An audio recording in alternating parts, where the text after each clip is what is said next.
Is sleep making you sick? I have one strategy that can change all of that for you. Check out this video. Let's go.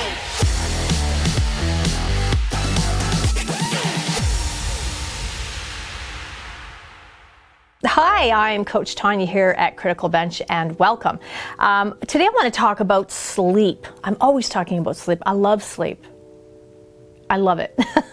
And a lot of us aren't getting enough sleep. So this video is going to be about whether or not sleep is making you sick. Too much of it or not enough of it, which tends to be most of us what we have a problem with. But before I get into talking about the one strategy that can help change all of that for you, I want you to check out that pinned comment below for the 101 superfoods. I'm all about nutrition and eating well.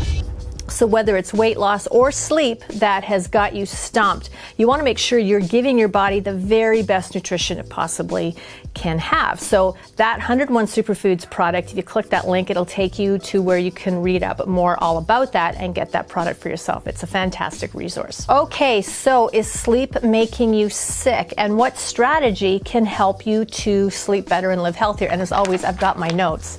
I just got to say, I just cannot remember numbers and data and things that I've read and keep them in my head and get them straight after weeks in between doing research and then doing these videos. So I always have notes. Some people can do these videos and never look at a note or anything. They amaze me. That's not where I am anymore. So when it comes to sleep, we all know that we need it. I mean, everybody knows that we need sleep. And while there can be different opinions as to how much, what's quality sleep versus not quality sleep, how many hours of sleep does everybody need? Those are varied, and there's going to be lots of opinions and lots of perceptions on that. But the bottom line is we all need sleep. When our body is sleeping, there's a lot of work that's going on. And there's a lot of functions and certain reactions and things that are happening during sleep that can only happen when we are sleeping. So it's really, really super important. And are we getting enough? Are you getting enough? I mean, do you wake up feeling rested? Now, of course, we are going to go through points of time in our lives, like maybe it's stressful, when you start your family, there's little ones in the house, when you maybe start a new job, maybe you're moving, maybe the kids are moving away and that's a stressful time. There's lots of life transitions and phases that we go through that can certainly affect our sleep. Illness can affect our sleep. Treatments and therapies can affect our sleep. So life is life. It's always going to be throwing stuff at it. We're always going to be experiencing things, and all of that can possibly affect our sleep. But talking most nights and overall, are you getting enough sleep consistently? And a lot of people actually aren't. Now, some people might argue, yeah, I get 8 hours of sleep a night. But is it quality sleep? And then again, we can have varying opinions of what quality sleep is. Myself, when I think of getting enough quality of sleep, my measuring stick is, do I wake up feeling rested, full of energy, ready for my day, clear-headed, a good mindset? Do I wake up basically feeling good, in a positive state, ready to go about my day? Doesn't mean that things aren't going to happen in my day that can change that or make me, feel a little out of state. But ultimately, more days than not, am I waking up rested and feeling really good with the energy I need to get through my day physically, mentally, and emotionally? And most days the answer is yes. Now, another question that I don't know how many of us ask or think about, but what about getting too much sleep? Because this can be an issue too. Now, a lot of times getting too much sleep can, if you are someone that you just cannot seem to get enough sleep, like you could sleep all the time and you're sleeping excessive hours, you're sleeping, 8 to 10 hours a night, then you need to take, a 2 or 3 hour nap during the day. This is something that should probably indicate to you that a trip to your doctor, your primary care physician, is in order, because that much sleep can a lot of times be an indication that something's off. It doesn't necessarily mean that you're terribly sick or there's something seriously, seriously wrong. It can just, it can mean that there is something going on that needs to be addressed and dealt with, so that your body can get back into, a more efficient circadian rhythm where you're getting enough quality sleep without spending a large chunk of a 24-hour period sleeping, as opposed to, being awake and getting things done. So, an extra hour or two of sleep, it can sound like an absolute dream.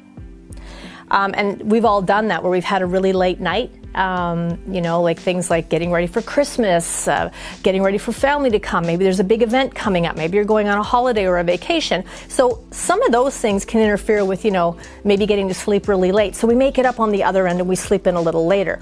But when I talk about getting too much, it's just you just cannot seem to get enough sleep. And even after like maybe 12 or 16 hours of sleep, you're still tired. It's a good indication that something else can be getting wrong. So getting more than your optimal amount can have an impact on your health and wellness that isn't good.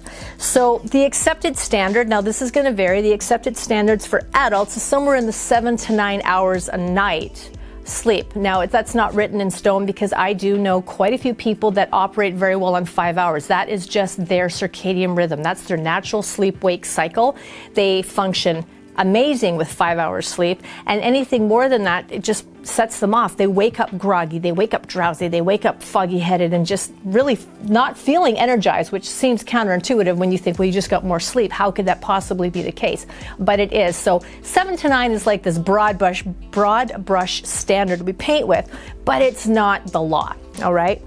Now, I wrote something down here that from the Sleep Foundation, one of the website reports that I read that has been recently updated in the last 10 months, and that is that there is a link between sleeping less than 6 hours as well as sleeping more than 10 hours to cases of metabolic syndrome and related symptoms. So I found that really interesting, and I read a little bit further. And so what is metabolic syndrome? Well, for metabolic syndrome to be, I guess, diagnosed or to say that metabolic syndrome exists in an individual, three symptoms. There are three symptoms and two of them have to be present. So 2 out of 3 you have to have. And that is excess body fat in the belly area. And I can hear the eyes rolling like, well, that's so many people, right? Remember, 2 out of the 3. Excess body fat in the belly area, hypertension, and low LDL, which is your good cholesterol.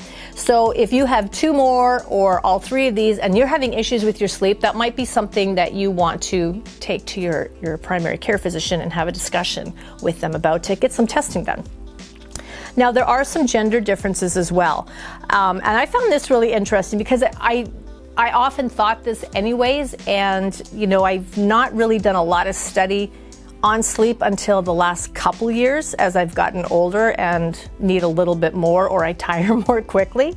But it kind of makes sense. I mean, men and women, there are differences in how we are anyways. So according to the Sleep Foundation, women who sleep less than 6 hours a night may carry more fat in their midsection than those who sleep longer. Men who sleep less than 6 hours had more belly fat and metabolic syndrome. So there's some news for you.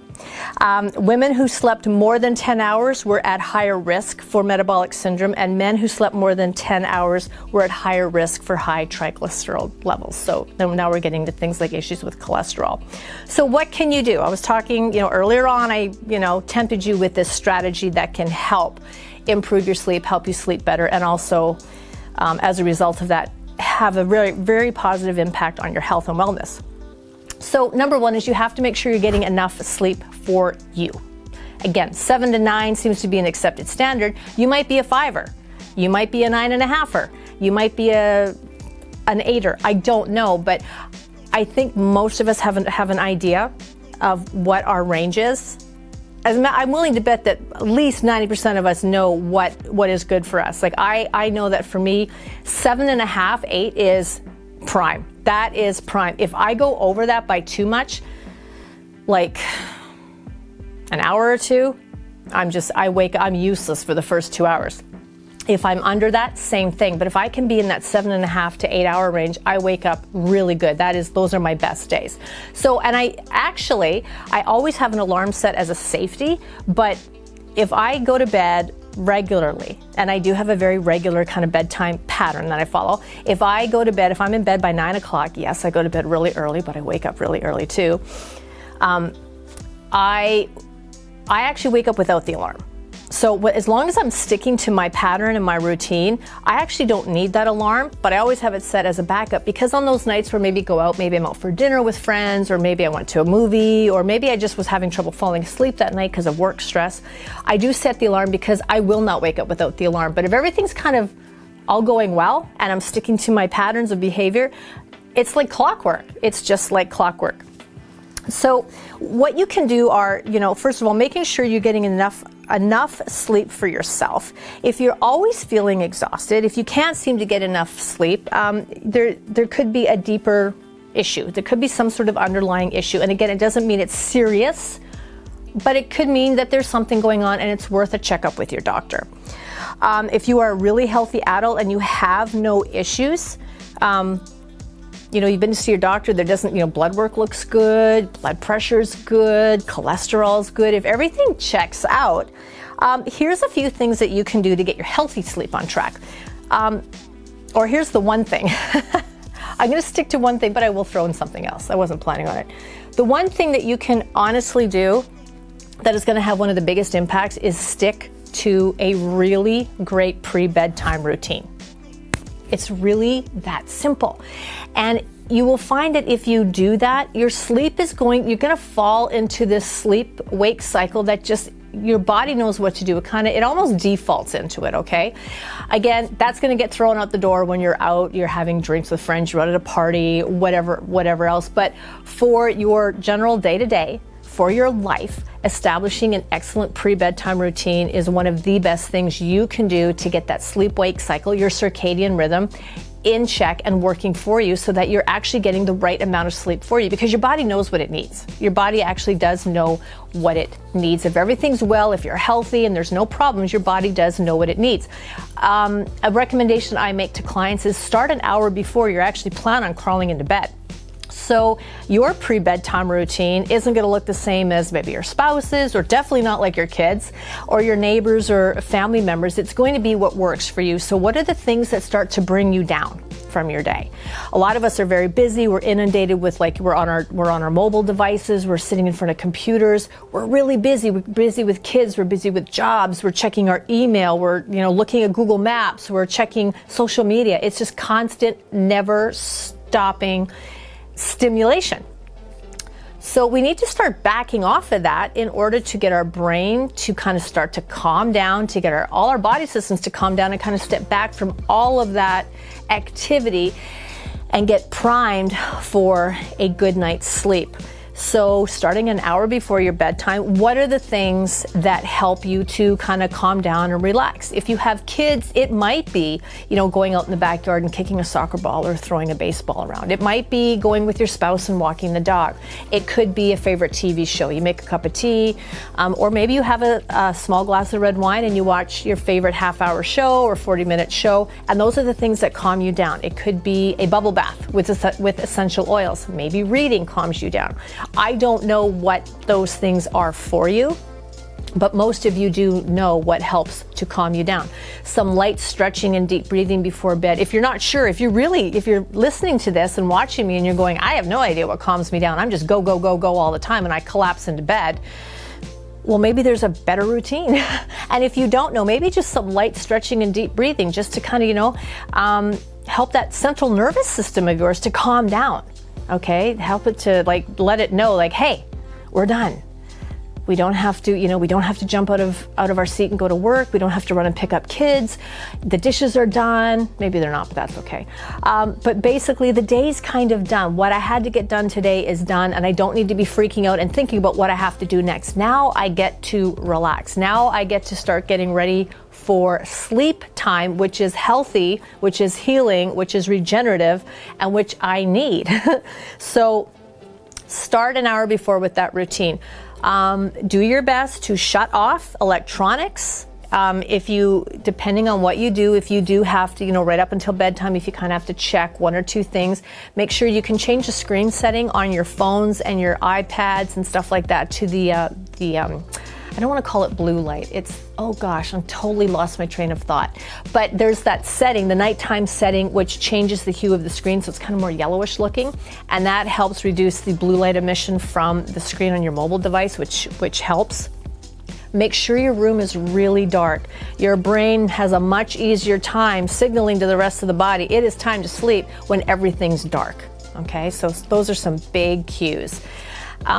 Quiet quiet works for me, like absolute silence until I fall asleep, but some people like a little white noise, so that could be the sound of a fan, that could be, I had a girlfriend who her cat slept at the foot of her bed, and the purring sound of the cat she needed that to fall asleep. And there's all kinds of apps out there that you can get on your phone with white noise and background noise, that if that's something that helps you, by all means, definitely do that. But start figuring out what things help calm you down, what kind of get you in that zone, so that at that time when you're ready to crawl into bed, you actually can fall to sleep. It's going to do wonders. One simple thing: establish a routine and stick to it. It's just like wanting to lose weight. If you want to lose weight, you need to move your body and you need to track your calories and your macros. What are you eating? And if you don't do that, nothing's going to change. If you're struggling with quality sleep, establish a good routine prior to going to bed. It's going to make a world of difference. Well, thank you for watching this video. I hope you enjoyed it. I hope you're thinking about your pre-bedtime routine and getting some ideas in your head and writing them down and putting them to the test. And before you go, please make sure you check out that pinned comment below for that 101 superfoods. Just click the link. You can find out more about it. It's a fantastic resource. Make sure you give the video a thumbs up, and please click that subscription button and notification bell so you don't miss any of our great content. I am Coach Tonya with Criticalbench. Thanks for joining me today.